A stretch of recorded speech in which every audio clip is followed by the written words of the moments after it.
আসলে কারো বিশ্বাস ভাঙতে হয় না। বিশ্বাস ভাঙলে না এমন একটা কষ্ট হয়, এমন একটা তীব্র বুকের ভেতরে একটা যন্ত্রণা হয় যে সামনের লোকটা আপনাকে কিছু বলতেও পারছে না। সে না পারছে এই বিশ্বাস ভাঙার এই ব্যথাটা সহ্য করতে। সে না পারতেছে এই ব্যথাটাকে নিতে এবং তার হৃদয়টা মনে হয় যেন একটা গরম একটা কেউ তাতালো একটা রড দিয়ে খোঁচাইতেছে, বারবার করে খোঁচাইতেছে। সে না পারতেছে প্রকাশ করতে, না পারতেছে আপনার সামনে এসে এটার কৈফিয়ত বা কারণ ব্যাখ্যা চাইতে।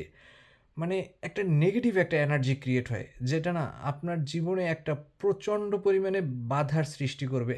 আপনি না আসলে সফল হইতে পারবেন না। আপনি যতই যা চেষ্টা করেন না কেন, আল্টিমেটলি কোনো না কোনো জায়গায় এসে আপনি ধরা খাবেনই। আর আপনার মনে হবে যে ওই কারণেই ওই বিশ্বাস ভাঙার কারণেই আসলে আমার গলাটা ধরে যাচ্ছে।